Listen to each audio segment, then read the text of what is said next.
Are you in a state of conflict with someone in your life? Well, in this video, I'm going to share 3 simple steps to help you not only solve that conflict, but to avoid conflict with others in your life at the same time. Welcome back to Low TED. We are learning one thing every day. My name is Wayne. I run Learn Well Books. We are an international best-selling book publishing house. We focus on the 5 most important areas of life. That is health, relationships, mindset, productivity, and money. We believe that if anyone aims to master their life in all those 5 areas, they're going to have a fantastic life. So it's our pleasure to deliver to you meaningful information across these 5 important areas of life. Today, I'm motivated by something that I'm witnessing in my own life, and that is a good friend of mine in a state of horrible conflict with his girlfriend. They're going through an unfortunate cycle of break up, get back together, break up again.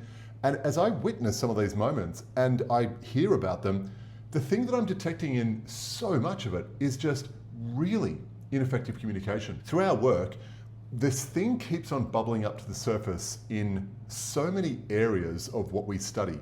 And that's the nervous system. The nervous system is such a fundamental part of our lives. It affects our health, our relationships, our communication and mindset. It even affects things like our money and our ability to create.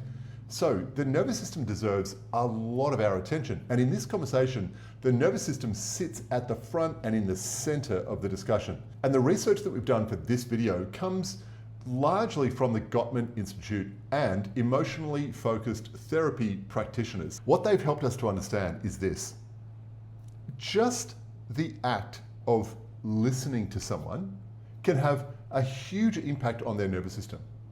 When we don't feel like we're being heard, our nervous system considers that as a threat, and we go into a state of fight or flight, where our heart rate increases, we release stress hormones, and our prefrontal cortex in our mind, the part of our brain that actually helps us to have productive conversations and rational thoughts and solve problems, that just goes offline.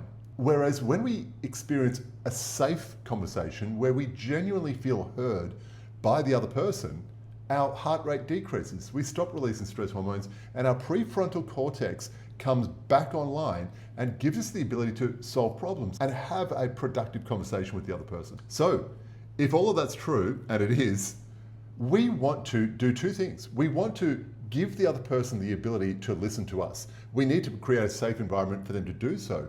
And we also need to practice almost like our life depends on it, because our relationships certainly do, and so does our nervous system. We need to practice the art, the almost forgotten art of listening. So let's get to these 3 steps. Thankfully, they're super simple and really practical as well. Things you can actually do, not just think about and talk about, but put in practice today.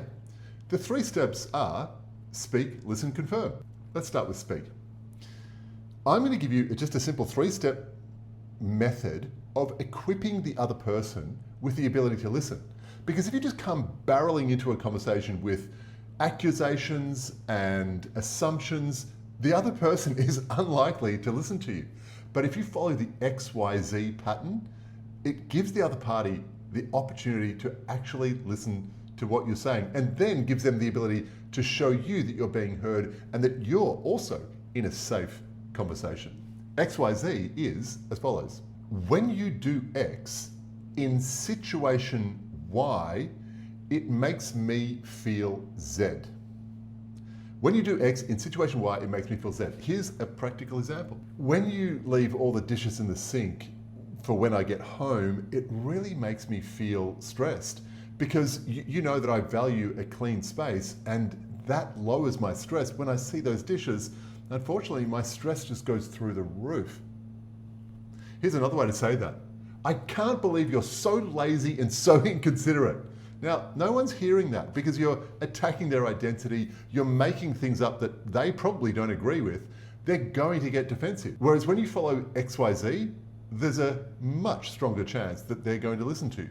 That takes us to step number 3, which is listen. And in this step, I'm just going to give you 5 things to do. Number 1, put down your phone. Number 2, look at them straight in the eyes. Number 3, don't ever interrupt. Even if you strongly disagree, or even if you strongly agree, just let them talk. 4, focus entirely on understanding their perspective. As someone said, seek first to understand, then be understood. Take time, give it some mental effort. Think about how they're feeling. And finally, resist the urge while they're talking to spend all of that time just formulating your response. Now, I know that's a lot to remember, and you're probably not going to remember all 5. Well, I hope you do, but if you don't, just remember this. Don't start talking until they stop talking. That will create the most measurable difference to the quality of your listening. Okay, number 3, and this is really simple. This is just confirm, or if you like, repeat and confirm. So you're going to say to them what they just said to you, not in a condescending, sarcastic way, but just in a manner that indicates that you've heard what they've said and that you're checking the accuracy of your understanding. So when I see all the dishes in the sink when I get home, that makes me feel really stressed because you know I value a clean space.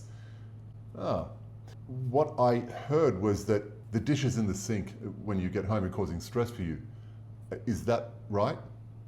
The last bit is the confirmation. Is that right? Now, imagine being the recipient of that statement. It might feel a bit awkward. It might not be consistent with the usual rhythm of your communication, but we're doing something new here. It's going to feel different, and it might even feel a little bit weird. But repeat and confirm.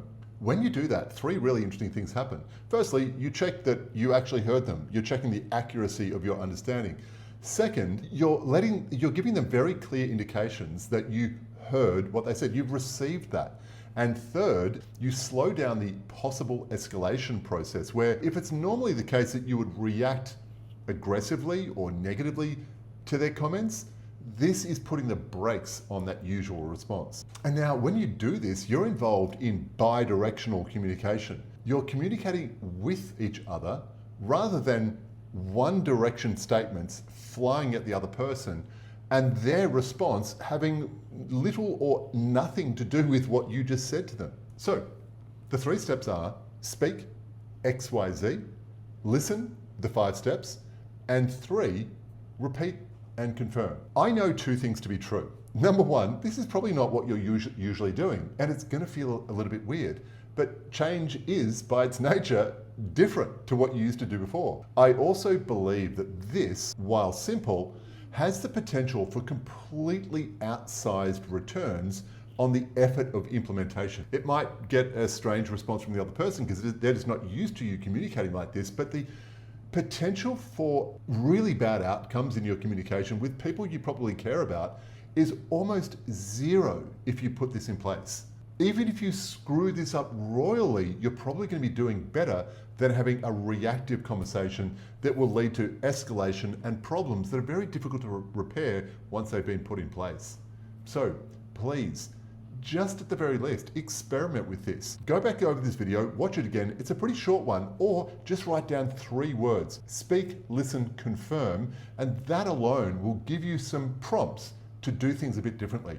I truly hope that you take this and apply it to your communication, because I know without a shadow of doubt that if my friend would implement this in his communication, he wouldn't be experiencing such volatile, hurtful, unenjoyable experiences with his girlfriend.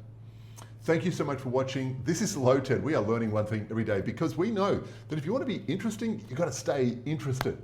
I'll look forward to seeing you tomorrow.